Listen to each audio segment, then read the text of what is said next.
जिन्ना न होते तो ओवैसी प्रधानमंत्री होते। कैसे? इस वीडियो को देखने के बाद आपको 100% यकीन हो जाएगा कि कैसे मोहम्मद अली जिन्ना की वजह से भारत में ओवैसी या फिर कोई अन्य मुस्लिम नेता प्रधानमंत्री क्यों नहीं बन पा रहा है।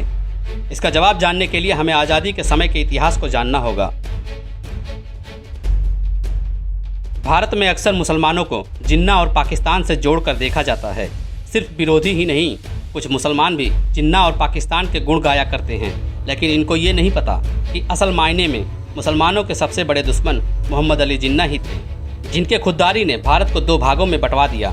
एक समय था जब भारत में नेहरू और जिन्ना की दोस्ती के कसीदे पढ़े जाते थे, लेकिन उम्र और काबिलियत में जिन्ना नेहरू से कहीं ज़्यादा आगे थे और इसलिए जिन्ना को ये हरगिज़ मंजूर नहीं था कि उनसे कोई जूनियर भारत का प्रधानमंत्री बने। इस समस्या को राष्ट्रपिता महात्मा गांधी ने भांप लिया और मोहम्मद अली जिन्ना को भारत का प्रधानमंत्री बनाने की पेशकश कर दी, लेकिन पंडित नेहरू और बाकी के कांग्रेस सदस्यों को गांधी का यह प्रपोजल अव्यवहारिक लगा और मानने से इनकार कर दिया। महात्मा गांधी ये चाहते थे कि नेहरू और जिन्ना की व्यक्तिगत मतभेद को सुलझाकर देश के बंटवारे को रोक दिया जाए, लेकिन नेहरू और जिन्ना के दिलों का मतभेद इतना बढ़ गया था कि उसका रास्ता अब देश का बंटवारा ही था। मोहम्मद अली जिन्ना अपने आप को किसी भी हालत और कीमत पर नेहरू से कम दिखाना नहीं चाहते थे, जबकि मौलाना आज़ाद जैसे बड़े मुस्लिम नेता जिन्ना और देश के बंटवारे का खुलकर विरोध कर रहे थे। मैं आपको एक बात यहाँ पर बता दूँ कि मोहम्मद अली जिन्ना अपने ईगो की आंधी में इतने अंधे हो चुके थे कि उनको 10 साल या 20 साल के बाद का भारत नहीं दिखाई दिया और न ही यहाँ के भविष्य का मुस्लिम प्रधानमंत्री। अगर जिन्ना उस समय मान जाते तो भारत में आज कोई मुस्लिम प्रधानमंत्री होता। आइए इसे वोटों के समीकरण से जानते हैं।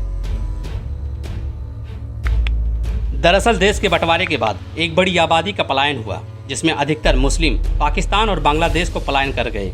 बंटवारे के बाद जब पहली बार 1951 में भारत में जनगणना हुई तो उस समय देश की जनसंख्या लगभग 36 करोड़ थी, जिनमें मुसलमान 3.5 करोड़ थे।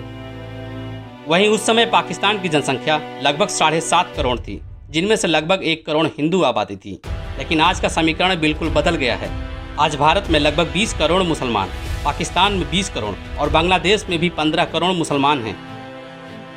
इस तरह तीनों देशों को मिलाकर आज लगभग 55 करोड़ मुसलमानों की जनसंख्या है। वहीं तीनों देशों को मिलाकर हिंदू जनसंख्या लगभग 111 करोड़ है, यानी कि लगभग मुसलमानों की दुगनी। तो वहीं तीनों देशों में बौद्ध धर्म, सिख धर्म और ईसाई को मिलाकर लगभग जनसंख्या 10.5 करोड़ है।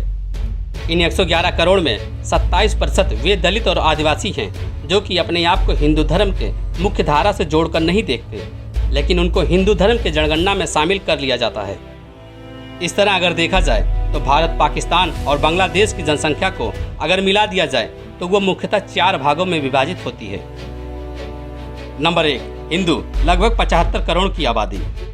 नंबर 2, मुसलमान लगभग 55 करोड़ की आबादी। नंबर 3, दलित और आदिवासी लगभग 27 करोड़ की आबादी। नंबर 4, अन्य धर्म के लोग लगभग 10.5 करोड़ की आबादी।